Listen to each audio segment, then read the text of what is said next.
Yeah, for us, a really standard week of training. Training's going well, competitive, and opportunities for us to sort of look back at the game, improve some areas that we needed to improve upon, and then and continue to prepare for a really good opponent in Seattle. Expectations of Seattle,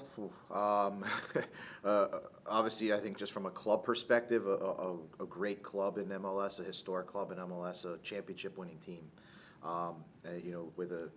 With what I would say one of the top top coaches in the league, top American coaches, a guy that I think a lot of us young coaches in the league look up to, and how he's run it with Brian Schmetzer and his staff, just the consistency across the board, and how they're able to put out really good teams every year. And he does it in a different way. So Seattle poses a lot of different challenges, not afraid to play young players. Have really good players on the team, guys that are coming back from injury. So yeah, we expect the team that playing at home is going to be very difficult, but it's a great opportunity for us to test ourselves on the road. Thanks, BJ. We'll go Ben and Blair, then we'll go to the Zoom. BJ, you just kind of mentioned what kind of a model club Seattle are. This year especially, they've got a lot of production from guys that called them from MLS Next Pro and their academy. I'm just curious from your perspective, when you're looking to do something similar with Nashville, what kind of do you take from what they're able to do with their aligning the whole structure of the club? Yeah, there's certainly a club that you need to look at and learn how to be a long-term, successful, sustained club. The best way I can describe it is I think they have maximized every mechanism on how you can roster build, right? And so that's whether it's acquiring great DPs, all the way down to your homegrown talent, MLS Next Pro, and so when you look at a club from top to bottom, they're really good, and I think a lot of it also comes from their consistency, consistency in the coaching staff, consistency in some of their core players, and they're a team that constantly puts out, constantly gets high level results, the year after year. So for me, I think it's a great club to go and study and try to model after. And then there were just a couple players I wanted to ask for updates on. Obviously, Walker, how's he doing? I think you mentioned Brian Acosta was coming close to being in full team training. And then I just want to get an update on Tyler Boyd. I know he's kind of in a long-term recovery, but how's he been doing, and what's kind of his timeline? Yeah, so Walker's still in concussion protocol, moving through the required steps that we have. Brian Acosta is in full training, available for selection for this weekend.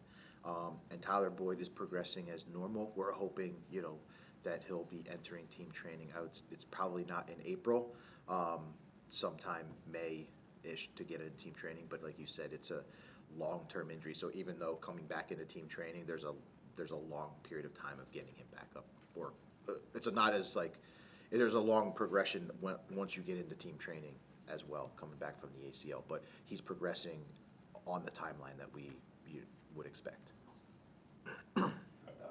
BJ, you mentioned Seattle and the weapons he has, especially in front, Ferreira, Musa, and Bukowski, so I just mentioned three of them. How difficult in your mind is that to actually have a sound game in defense like you did have, especially in the second half of this past game against guys like that? Yeah, I think you when you watch Seattle, they've got a really good build-up structure with the ball. They're very comfortable with the ball, long sustained possessions, and that just allows good players like you mentioned to have creativity and unpredictability. So for us, it's just going to be about doing what we do, maintaining our compactness, and trying to force turnovers in areas that we can. But it's going to be a big challenge for us to I would say control Seattle as a team, and then go another layer down and the individual talent that they have, because they certainly can hurt you in a lot of ways. You talked about Brian's success in this league, one of the best coaches in the league forever. And sometimes you'll say, well, a coach like that would probably play safe every time and just bring the guys that he knows, the veteran guys, the sound guys. But Brian is not scared of bringing young guys and put them in any game. What comes into a coach's mind? Maybe you cannot get into his mind, but to actually say, hey, I'm going to play these three young guys today. Well, first of all, I believe they will have to have the quality that he demands from them. But what comes to our mind of the coach is, this is the guy, this is the two guys I'm going to play today, even if nobody expect them. Yeah, I mean, again, I'm not there. I don't know. I think it's he deserves a ton of credit for the young players that he does play, the homegrown talent that he does play, the way that they've built the entire roster.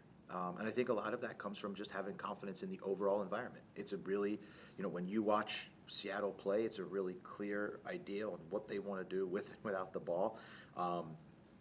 And from there, with that, I think it creates opportunities for young players to step in and to change players if you want to change players, because the identity is very clear and the expectations are very clear. And then those players are also supported by a lot of veteran presence of players. When you have started in the back with Stephen Fry and you move into the midfield with João Paulo or Christian Roldan and then Albert Rusnak, so the team has a lot of veteran presence, and then I think that gives the opportunity to also put some young dynamic players on the field as well, but understanding that because there's a really clear environment and clear structure to what they're trying to do, you can do it with less unpredictability. We'll go to John and Blair.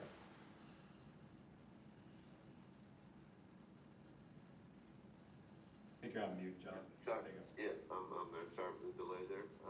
BJ, just a quick follow there on Walker. I guess, is it fair to say that he's unlikely to play at this point if he's still in the protocol? For us, the protocol has to take care of itself. So I can't give you unlikely, likely. It's a stage type of thing that happens on a daily basis. So we are truly in a day-to-day sort of day-to-day environment with the protocol.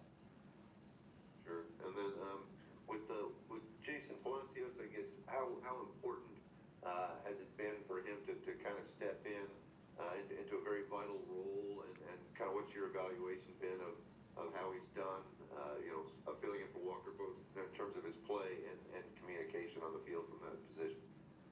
Yeah, I mean, I thought, Jason had the opportunity to kind of get put into a difficult situation in the Charlotte match, and did okay, and then had the week of training as the starter, and came in, I thought, and played a really good game versus Salt Lake, and I thought presented a lot of the attributes that we look for, and what we expect out of him. So I thought he did a really good job, and the idea is that he'll just continually to get better. That's a starting point for him, and we'll continue to work with him just like we have since the time that he arrived. His ability to adjust off the field, I think, has been really good. The club as a whole,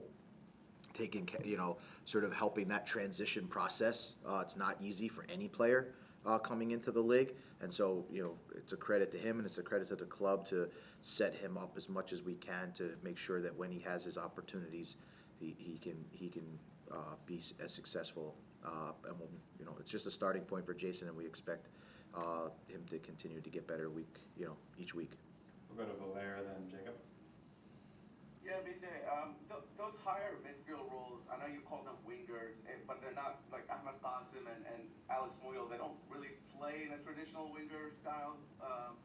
Is it difficult for a more traditional winger like Jonathan Perez and Jacob Schaffer to maybe break into that? Is there a learning curve into that role?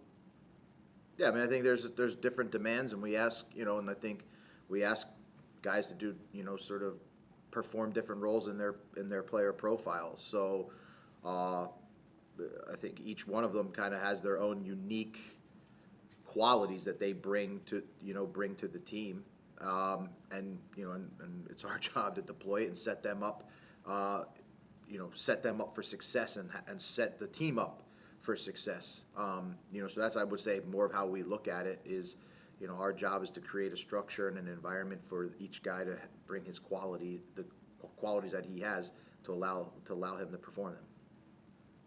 And then just on going to Seattle, we've heard about the travel in MLS, and obviously playing away is such a disadvantage in this league. How tempting is it to maybe change a little bit of the style and maybe being a little bit more conservative? No, I mean, that would be changing our identity and who we want to be. And, you know, home or away, we want to be a team that's aggressive and you know, always going for it. So, yeah, of course, there's travel challenges and those type of things, but, you know, our approach, game to game, and I would say day to day, when every day we show up to this environment, in this training center, you know, our mentality is the same every day. Go ahead, Jacob. Yeah. BJ, so far this season, you guys have scored 12 goals through 8 games, and I think that's right on pace for 50. And you talked about 50 as, you know, a target you want to hit for, you know, that historically is, you know, but hinted at postseason play, you know, before the season. I guess, how satisfied are you with the output? Do you feel like there's more on the table, or do you feel like, you know, you're happy with, you know, that pace that you mentioned earlier? I mean, I look at it in two ways. One, we set a target that we want to be on pace for 50 goals, so we're on pace for 50 goals. It's still early, so I wouldn't say we get caught up in that.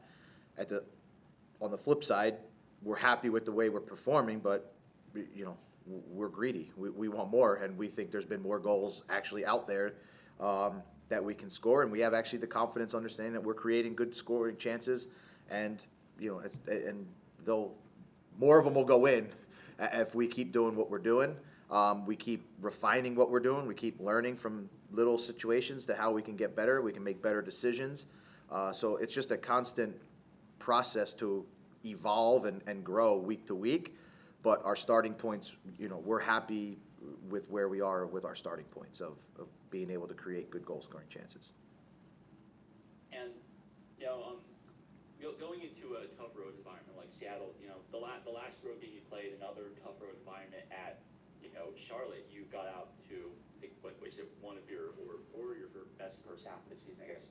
How do you prepare to maybe try to take that same strong start you showed in your last, you know, game in the tough road environment, but, you know, be able to do that for 90 minutes?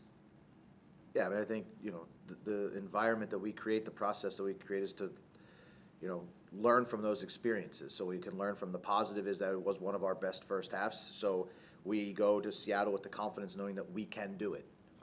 At the same time, we've had the opportunity to evaluate sort of the second half, and it wasn't our best second half. We know that. We're comfortable understanding that we've learned from that. And we'll continue to try and grow from that and try to, you know, committed to put together a full 90 minutes of our best effort as we can, go into a really tough environment in Seattle versus, you know, not only is the environment tough, but the team's really good. Seattle's a really good team. And so, you know, we have a lot of respect for them, and, you know, we look at it as a great opportunity and a great challenge for this group. Great, thanks so much, BJ.